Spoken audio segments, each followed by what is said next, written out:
and I haven't hit this before. I'm going to hit it this time. This is the best one. His slogan is, if you snooze, you lose. And indeed, that is the case. There are only so many money-making opportunities to be had, and he's going to tell you where they all are. It's the one and only Black Bookie. It's Uncle Joe. Uncle Joe, how are you today? Good evening, America. Welcome to the Snooze Lose podcast. I'm your host, Uncle Joe. This is a sports and sports betting podcast where the motto is and always will be win together, lose together. Thanks for joining us another week on Millions. If you follow us on YouTube, hit that like button, hit that subscribe button, tell a friend and tell a friend, share the stream. Make sure you follow us on all social media platforms at The Black Bookie. New listeners, old listeners, you know how we rock. We're not going to take up too much of your time. The big game is next week, so not so much to talk about. I mean, I guess, right, there's a lot to talk about because the Super Bowl's coming up, but I'm different in the aspect of I don't go crazy for the Super Bowl. Like, I go crazy in the sense of I want to see the game and watch the game, but like I don't like watching the game with a lot of people. I don't like Super Bowl parties.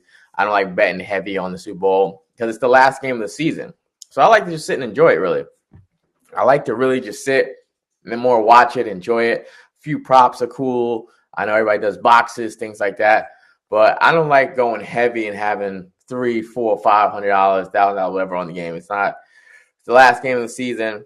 I like to more watch it, enjoy it. I don't like watching a lot of people either because I don't want to hear a bunch of people that don't know squat about football talking all day during the game for the last game. So I like to just chill. I chill and just watch at the crib. Other games throughout the regular season, I'd rather watch with friends or go out to a bar or something like that. But for Super Bowl, I like to just chill, watch at the crib. Let me know what props you guys are taking. Drop them in the chat. Drop them on my page. Drop them on Twitter, Instagram. Let me know what props you guys are on so I could tell you guys, see what's going on with the props. But I will say this, like I said last week, if the Niners win, they win. But there's no way that I'm not going with KC. There's no way. I'll probably throw a little pizza money on it just to have some action on it. But there's no way I'm not taking the Chiefs because the numbers say I can't. We've tried. We've tried, right? With the Ravens, with the Bills, everybody else. Y'all have tried. We've tried. There's times I've tried.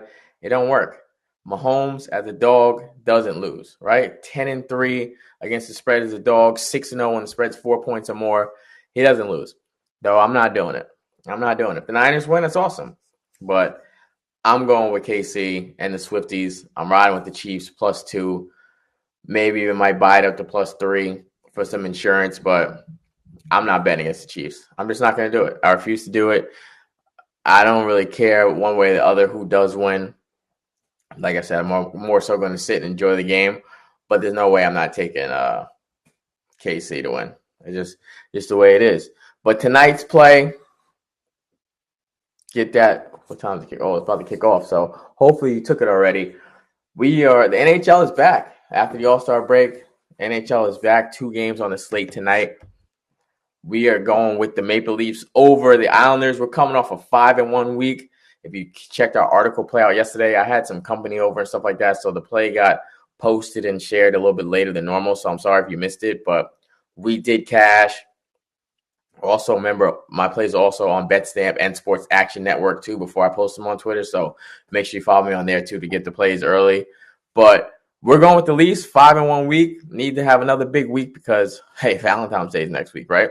So got to get this money this week. I'm going with the Leafs at home to kick off the second half of the season against the Islanders. Toronto was on a 3-game winning streak before the break. The Islanders on a 3-game losing streak. 2 teams heading in a different direction. We already know the Islanders fired their coach about a week ago. And we thought maybe that would give them a little bit of spark, and it hasn't. I mean, it's only been 4 games, small sample size, but it just hasn't looked like a spark. They couldn't even get the job done for him in his return to Montreal. Head coach Patrick Roy, they couldn't get it done for him in his return. Started down 3-0 in the game, did battle back to tie it up 3-3, and then gave up the game-winning goal a minute later in the third period. Didn't even make it to overtime to get a point after coming back down 3-0. So I'm going with the Leafs, the better team, the hotter team, even out after the All-Star break because the break was in Toronto, was in the Leafs home arena. So Not much travel there for them. Also, a little bit of a revenge spot. The Islanders beat Toronto 4-3 on January 11th. And also, the Isles have had Toronto's number. They beat them 4 of the last 5 times. So, at least want to shake that off and get things going. Toronto's also got to start winning some games in front of their home crowd, 11-9, 2 on the year. So, they got to start winning some games at home. But the Islanders really struggle on the road, 8-11-5 on the road. I don't think it's going to change coming out the All-Star break, and I definitely don't think it's going to change against a team with the caliber of Toronto. The line's been dancing a little bit.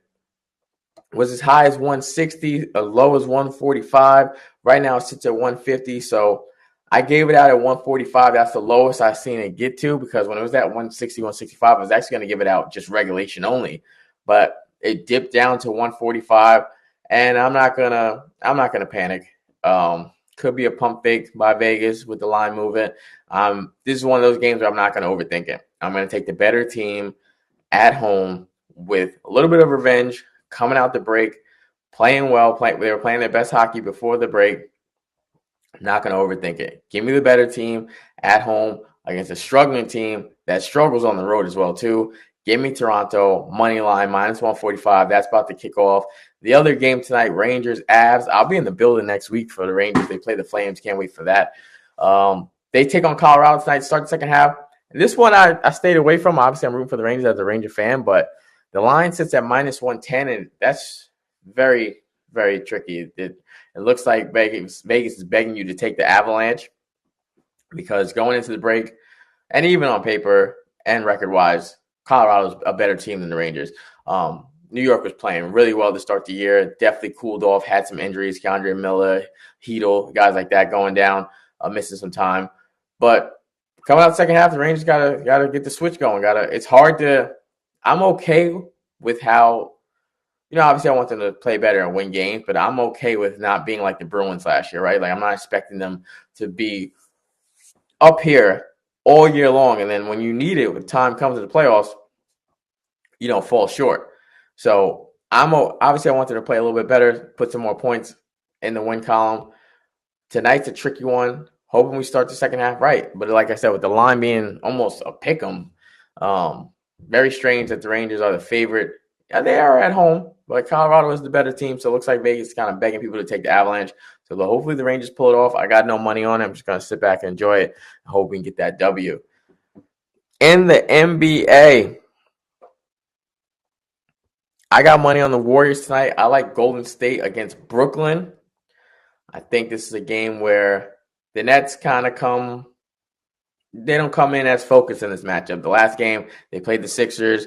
Ben Simmons played, the whole story with the saga there. So, his comments afterwards was, I got grown men upset. So I think they were a little bit more focused, want to get a W for their teammate. And now he's resting tonight. He's not playing tonight. So Golden State has to come in and capitalize.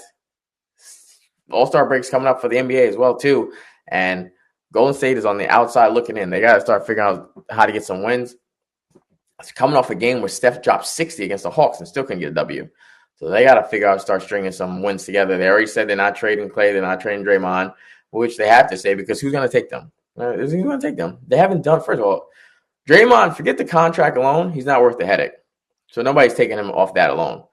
With Clay, we just see how much of a shell he is of himself day in and day out. It's not like he's even streaky anymore. It would be okay if, let's say the Warriors played 4 games in a week. It would be okay if 2 of them he plays well. It's none of them. It's not even like he's having good quarters. It's not like he's been great in the second half, anything. It's so complete sell himself. So they came out and said that. I don't know if they're supposed to think that's supposed to help them not think about it and know that, we're sticking with, this is who we got, with this, who's in the locker room, this is who we're going with the battle with. It could help. I don't think it will, because I just don't think they have the talent. And Wiggins is going to miss some time as well, too, with a foot injury, though I just don't think they have the talent. But I do like Golden State tonight. Like I said, I just don't think the Nets care as much after that Sixers game. So I like Golden State to get it done. They need to get some W's. You got the Mavs, Sixers. Kyrie and Luka both supposed to be playing tonight. Never like that, because they haven't played together at all. But they're playing the Sixers team with no Joel Embiid. Only really got Tyrese Maxey. Get Tobias Harris the game time decision. So it's going to be tough for Philly to put up some points. So a game the Mavs should win, but want nothing to do with it, just because Kyrie and Luka have barely played at all this year, so it's going to take some time for that to click. I've already talked about that. It doesn't look like that seems to be working out. They're going to have to figure out the direction that team's going out with. Kyrie's going to leave, I think, at the end of this year, so excuse me. Just not a game I'm looking to get involved in. Kings Cavaliers. I do like the Cavs. One of the hottest teams in the league right now. Besides the New York Knicks, Cavs one of the hottest team right now. 9-1 in their last 10. This is a revenge spot as well, too. They lost to Sacramento back in November at home. Cavs 17-8. The Kings have been good on the road this year, 15-11. But I just think this is the Cavs. Is Jared Allen playing? That's another. Jared Allen's playing. I like Cleveland in this matchup a lot. Like I said, at home, hottest team in the league beside the Knicks. And shout out to the Knicks, man. Like, I talk about this all the time. I even had the video still of my IG from before. Listen, I'm not a Knicks fan by any stretch of the imagination. But being a New Yorker and being close to New York, when the Knicks are playing well, it's good for the city. It's good for business. It's good for the morality. You can feel the buzz. It brings people together. I love that. There's no place like MSG. The excitement there. No place like Knicks basketball, especially in the playoffs. Rangers hockey. It's the Mecca, right? Knicks, we got to give credit where credit's due. One of the hottest teams in the league right now. And especially, I feel a little bad because they're at their peak and now they have to deal with injuries. Obviously, first started with Mitchell Robinson months ago. Now Julius Randle with the dislocated shoulder. Hartenstein missed some time. You got OG Anunoby. He came over. He's missed some time now with the elbow injury. So as much as it stinks because it's putting so much wear and tear on Jalen Brunson, playing like an MVP. Vincenzo's been great as well. You get those guys back. It'll take some time for them to get back into rhythm, get their timing back. But you rather it happen now than in April. So that you always got to find the positive out the negative. You rather it happen now. They've been playing so well that they're defensive-minded. Tom Thibodeau's got the right pieces. I don't think R.J. Barrett is a bad basketball player. It just didn't work. His confidence was shot. That New York media is a different type of beast. His confidence was shot. Clearly, he was homesick. And he's just not a Tibbs guy. It just didn't work. Quickly was great. Quickly was absolutely great, a fan favorite, a spark off the bench. But the Knicks knew they weren't going to pay him. So it made sense to send him in a package deal because they weren't going to give him the money he was looking to get in the offseason and get what you can for it. And OG fits perfect for a Thibodeau style and what this team needed. A more consistent shooter than RJ Barrett and a better defender. A guy that doesn't need – same thing with Indiana getting Pascal Siakam. He fits perfect because he's a guy that affects the game without having the ball in his hands. That's the type of players you need, that they can affect the game without needing the ball in their hands. And that's the problem right now with Luka and Kyrie, right? Both can get 50 any night, but Luka needs the ball in his hands to get his 50. Kyrie can get it at the free throw line. He could be a spot-up shooter. Luka needs the ball in his hand because he wants to control the pace of the game as well, too. So that's why it's not really working out, just two ball dominant. But shout out to the Knicks, man. I don't know how far they could take it because does Milwaukee figure it out? I don't know. I just don't think Doc Rivers clearly is. I know Doc Rivers is not the answer, but is that a series the Knicks can win? They're definitely better than them defensively. So it is a winnable series. With Philly, with Joel Embiid, we're going to get to that in a minute. They're better than the Sixers. And then you just have the Celtics, which another team where they are better than defensively. But when the Celtics are clicking offensively, they're putting up video game numbers. It's no one can stop them. When their shots are falling and everybody's healthy, Tatum, Brown, White, KP, when those shots are falling, that offense is clicking, nothing you can do. There's nothing you can. There's no answer you can have for it. I don't care how good your defense is. There's no answer you can have for it. But let's get to Joel Embiid. Appreciate everybody checking out the show and everybody that's going to watch it afterwards. Don't forget to share it. The puck has dropped so far 0-0 in the Toronto game. So keep an eye on that before we get out of here. But yeah, if you just joined the show or just rocking with us, like I said, the numbers told me I got to do it. Chiefs +2 for the Super Bowl. It is what it is. But Joel Embiid, you never want a player to get hurt, right? Especially a star player. but you never want to see anybody get hurt. You never want to see anybody get hurt. You never want to see a star player go down. Joel Embiid has not played in Denver since 2019. He is in conversations, right? Best player in the league, best big man in the league. You have to play and prove that against your competition. You can't only play him on your terms. So, has not played in Denver since 2019. Was supposed to play in Denver last week. Was scratched from the lineup 30 minutes before the game. It was announced that he wasn't going to play, which is also criminal. It's criminal for the people that paid tickets, Sixers fans that have traveled, Denver fans that came in there to see the battle, to make sure they came to support their big man.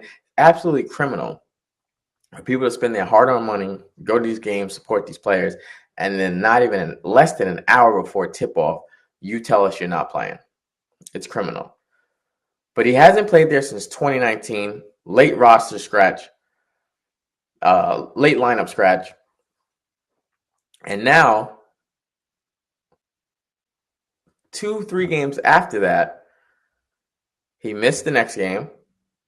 And then 2 games after that, he tried to play. And unfortunately, he got hurt.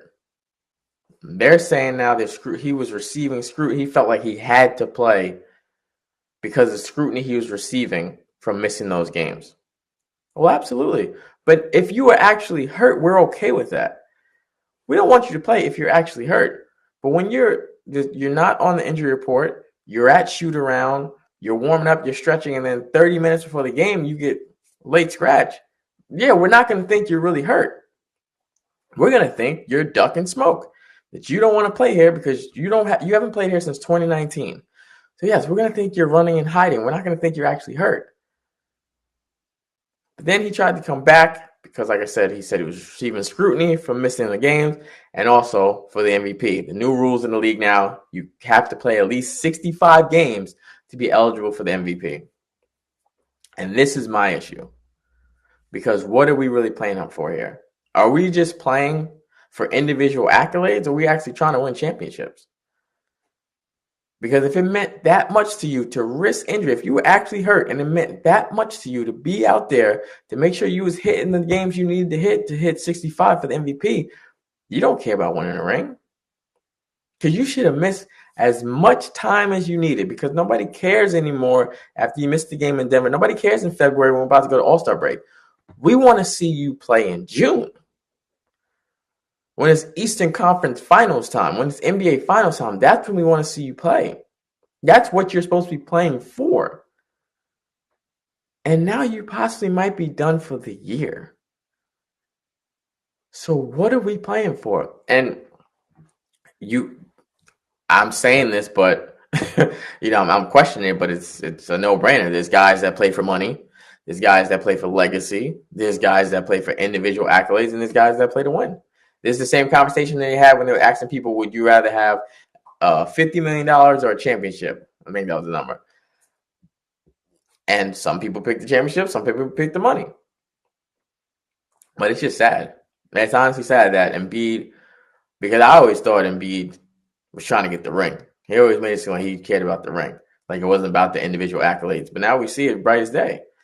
The MVP meant more to him than a championship, because there's no way you shouldn't have sat down and made sure you were healthy and took you. Once you missed the game in Denver, we don't care anymore. We don't care you play against Golden State or the Hawks or whoever. Once you missed the Denver game, again, since 2019, we don't care. About the All-Star break, take your time, get healthy, make sure you're straight. We want you playing in June. And now we might not see you until October. Because now the rest of your season is in jeopardy.